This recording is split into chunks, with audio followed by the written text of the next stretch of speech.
BJP CPIM ISA পরিচালিত পঞ্চায়েত ঘেরাও করল তৃণমূল কংগ্রেস 100 দিনে টাকা না পেয়ে।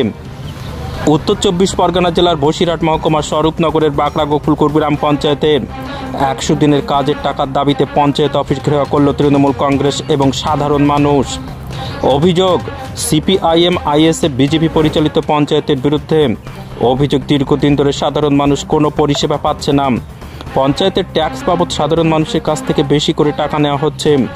এই রকম বিভিন্ন অভিযোগ নিয়ে আজ স্বরূপনগর বাঁকড়া গোকুলপুর গ্রাম পঞ্চায়েতের সামনে বিক্ষোভ দেখালো কয়েক হাজার মানুষ। এমএস নিউজ বাংলা চ্যানেলের পরবর্তী খবর সবার আগে পেতে ইউটিউবে চ্যানেলটি সাবস্ক্রাইব করুন, ফেসবুক পেজ ফলো করুন, ফলো বাটন ক্লিক করুন, সেই সঙ্গে খবরটি ফেসবুকে প্রচুর পরিমাণে শেয়ার করুন।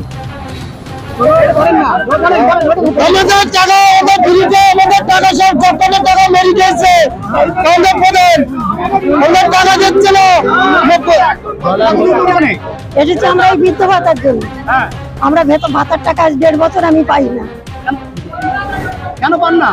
কেন পাই না তা আমি কি করে বলবো? না পেলি বইতে টাকা ঢোকে না।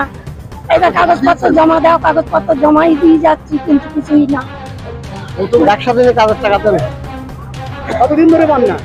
বলেন 3 বছর হয়ে গেল।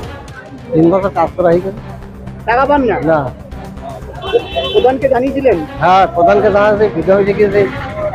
কি বলে ভিডিও হয়ে গেছে? 3-4 বার হচ্ছে।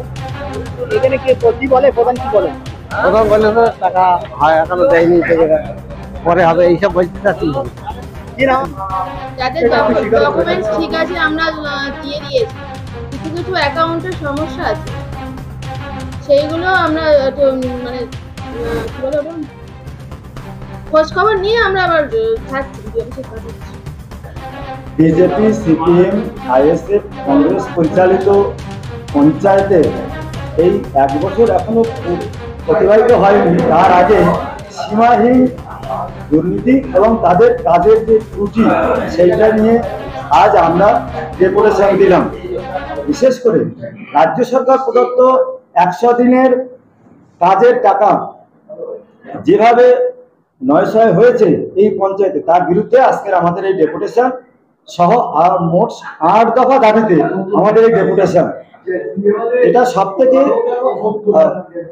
বাজে, যেটা ভীষণভাবে লজ্জিত আমরা যে বিষয়টা নিয়ে, সেটা হচ্ছে উপপ্রধান যিনি বিজেপির প্রতিনিধি গ্রাম পঞ্চায়েতে, তার অ্যাকাউন্টে এই রাজ্য সরকার প্রদত্ত 100 দিনের কাজের টাকা অ্যাকাউন্টে ঢুকেছে। খুব লজ্জাকর। এটার বিরুদ্ধে আমাদের ডেপুটেশন এবং আরো যে 7 দফা আছে সেগুলো সব ওনারা স্বীকার করে নিয়েছেন, ত্রুটি হয়েছে। আগামী দিন আর এই ত্রুটি হবে না। সর্বদলীয়ভাবে আমরা আলোচনার মারফত আমরা বিভিন্ন বিষয়ে আলোচনা করে ঐকমত্যের ভিত্তিতে কাজ করব এইসব বলেছেন।